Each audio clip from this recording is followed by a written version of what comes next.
Good morning, students. Today I will teach you sampling in biostatistics. This is course of BSc first year bio group. Sampling is a data collection under biostatistics. ये जो sampling है ये biostatistics जैव सांख्यिकी इसको बोला जाता है, उसके अंतर्गत आता है। इसके अंतर्गत we just collect the data, we just collect the samples from a population. We can take a large population, we can take a small population. अलग अलग प्रकार के हम पॉपुलेशन लेते हैं, किसी शहर की पॉपुलेशन, किसी गांव की पॉपुलेशन, किसी शहर की किसी गली की पॉपुलेशन, किसी मोहल्ले की पॉपुलेशन, और फिर उन पे आंकड़े तैयार करते हैं। उनके रहन सहन, उनका कोई प्रोडक्ट को खरीदना, उनका क्या उनका भोजन है, किस प्रकार का वो खाना खाते हैं, इन सब पे हम डाटा तैयार कर सकते हैं। ये जो बायोस्टैटिस्टिक्स है इसके अंदर सैम्पलिंग आती है। ये सैम्पलिंग हम जो है प्लांट्स पे भी ले सकते हैं। हम किसी फील्ड में जाते हैं, किसी क्रॉप एरिया में जाते हैं, वहाँ पर व्हीट क्रॉप हो रही है और हम ये देखते हैं कि वहाँ पे सपोज़ व्हीट के साथ कोई और मिक्स क्रॉपिंग वहाँ पे हो रही है और हम उसके साथ कोई पल्सेस हमने उगा रखी है, जैसे मटर या मसूर या कोई और भी चीज़ उसके साथ हमने उगा रखी है।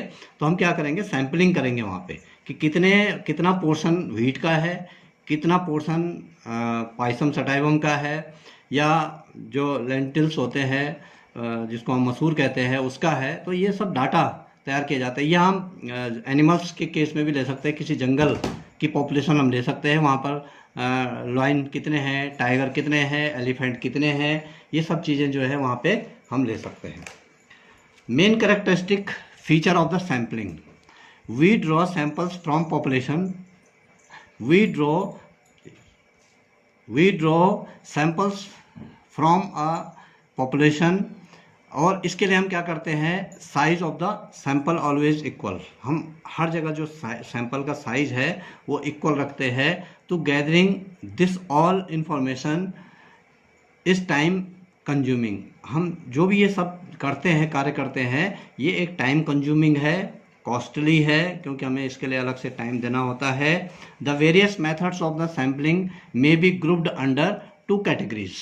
जो सैम्पलिंग है उसको हम 2 कैटेगरी में हम जो है डिवाइड कर सकते हैं। इसके लिए रैंडम सैम्पलिंग मेथड और नॉन रैंडम सैम्पलिंग मेथड हम लेते हैं।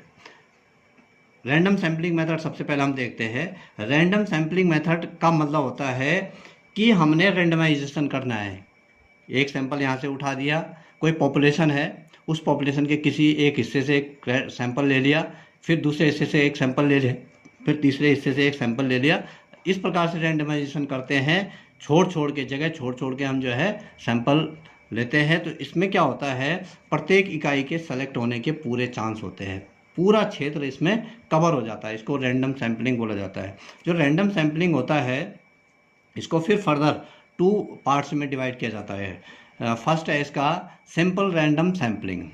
ये जो सिंपल रैंडम सैम्पलिंग है इसके अंतर्गत हम क्या करते हैं, जो रिसर्चर्स होते हैं, जो रिसर्च करते हैं, उनका जो व्यक्तिगत स्वार्थ होता है अगेंस्ट और उसके फेवर में जो कहने का उनका होता है, वो वहाँ पर उसको जो सैम्पलिंग है उसको प्रभावित नहीं कर सकता। मतलब उसका जो व्यक्तिगत स्वार्थ है, उसका जो सोच है उसकी, वो सैम्पलिंग को प्रभावित नहीं कर सकती। और इसमें जो chance of the main fact, इसके जो मेन जो फैक्टर है इसके, वो उसमें कहीं भी जो है चेंजेस नहीं आ सकते हैं। दूसरा इसमें restricted random sampling. Restricted random sampling जो होती है वो 3 टाइप्स की होती है। इसको 3 पार्ट्स में हम डिवाइड करते हैं। एक होता है स्ट्रेटिफाइड सैम्पलिंग।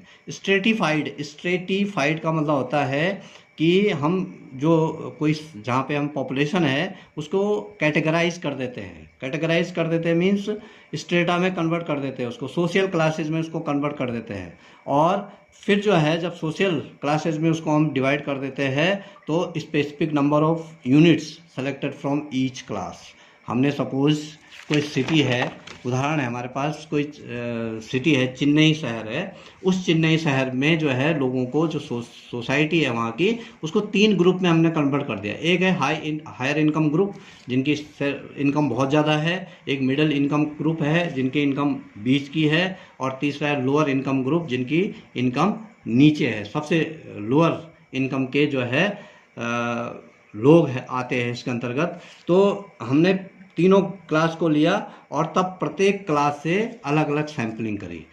उदाहरण के लिए कोई शॉप मार्केटर है जो कि साबुन बेचता है और साबुन की मार्केटिंग करता है, तो क्या करेगा, कुछ सैंपल जो है कुछ लोगों को के जो व्यूज़ है वो हायर इनकम क्लास से लेगा, उनसे पूछेगा कि आप जो है इस साबुन को कितना इस्तेमाल करते हो, फिर मिडिल क्लास से लेगा, फिर लोअर क्लास से लेगा और तब उस पर डाटा इकट्ठा करेगा। दूसरा टाइप है इसका सिस्टमेटिक सैम्पलिंग। सिस्टमेटिक सैम्पलिंग का मतलब होता है, ये भी एक रैंडम सैम्पलिंग का ही प्रकार है। इसमें क्या होता है कि हम जो सैम्पलिंग करते हैं वो एक सिस्टम से करते हैं, एक तरीके से जो है उसको हम करते हैं। जैसे एग्जांपल है इसका, researcher want to study monthly expenditure. वहाँ लोग जो रिसर्चर है वो किसी पॉपुलेशन का मंथली खर्चा जानना चाहते हैं, उस पर रिसर्च करना चाहते हैं किसी एरिया के। तो क्या करेंगे, they will go to particular locality, वो उस पर्टिकुलर लोकेलिटी में जाएंगे और सेलेक्ट एवरी 5th हाउस। किसी सपोज कोई शहर है, उस शहर का उन्होंने एक पर्टिकुलर एरिया ले लिया और उस एरिया में उन्होंने क्या करना है, पहला घर लिया, फिर 5वें घर पे जाएंगे, फिर 10वें घर पे भी जाएंगे, फिर 15वें घर पे जाएंगे, फिर 20वें, फिर 25वें, फिर 30वें। इस प्रकार से 5-5 घर छोड़ के जो है वो उनके खर्चों के बारे में पूछेंगे कि आपका एक्सपेंडिचर जो है वो कितना है, और तब उस पर डाटा इकट्ठा करेंगे। फिर उसका मीन निकालेंगे वो कि लगभग सपोज 50 परिवार ऐसे थे जिनका मंथली खर्चा 15,000 रुपये है, 10 परिवार ऐसे थे जिनका 20,000 रुपये है, तो ये माना जाएगा। वो उसका मीन निकालेंगे तो ये देखेंगे कि एक परिवार का मंथली खर्चा लगभग इतना आता है। Cluster sampling. क्लस्टर सैम्पलिंग जो होती है वो ग्रुप में होती है। रिसर्चर क्या करते हैं, किसी सर्वे करना चाहते हैं किसी सिटी का, उदाहरण एग्जाम्पल के लिए, तो क्या करेंगे, they will divide whole city in so many clusters. कुछ क्लस्टर्स बोलते हैं ग्रुप को, उन जो ग्रुप में उनको डिवाइड कर देंगे, लोकेलिटी को वाइज जो है उसको डिवाइड कर देंगे कि ये वाला एरिया है इस शहर का, इस, और तब वहाँ से रैंडम सैम्पलिंग करेंगे। वो प्रत्येक क्लस्टर से एक क्लस्टर लिया, उस क्लस्टर से जो है कुछ यहाँ से, कुछ यहाँ से, कुछ यहाँ से सैम्पलिंग करी, फिर दूसरे क्लस्टर से, फिर तीसरे क्लस्टर से, फिर चौथे क्लस्टर से, और तब उस पर डाटा इकट्ठा करके देखेंगे कि किस प्रकार से इसके रिजल्ट आते हैं। ये तो हो गया रैंडम सैम्पलिंग। दूसरा है इसमें non random sampling. Non random sampling जो होती है इसमें मतलब रैंडमाइजेशन नहीं होता है, अलग अलग तरीके से जो है इसमें सैम्पलिंग होती है, और इसके भी 2 प्रकार है। एक है जजमेंट सैम्पलिंग। इसमें क्या होता है, जो रिसर्चर होता है उसका जजमेंट के आधार पर सैम्पलिंग होती है। इससे पहले हमने देखा कि सैम्पलिंग करनी पड़ेगी, कोई शहर लिया तो हमने पूरे शहर की बराबर सैम्पलिंग करनी पड़ेगी, प्रत्येक कम्युनिटी को हमने लेना होगा। लेकिन यहाँ पर क्या करता है, सपोज कोई मैन्युफैक्चरर है किसी चीज़ का, कोई प्रोडक्ट बनाता है वो, और वो स्टडी करना चाहता है अपने डीलर्स पे कि मेरा कौन सा डीलर कैसा काम करता है, तो वो क्या करेगा, 50 डीलर को चुनेगा। वो अपने पूरे देश में 50 डीलर जो कि उसके सामान की सप्लाई करते हैं उनको करेगा, वो कैटेगराइज करेगा, उनको वो सेलेक्ट करेगा, और तब उन पे वो रिसर्च करेगा कि कौन सा डीलर मेरा कितना मेरे को जो है प्रोडक्ट देता है। तो ये जजमेंट पे आधारित होता है, और उस प्रोडक्ट, उस एरिया को फिर ज़्यादा जो है वो दी जाएगी, प्रेफरेंस दी जाएगी।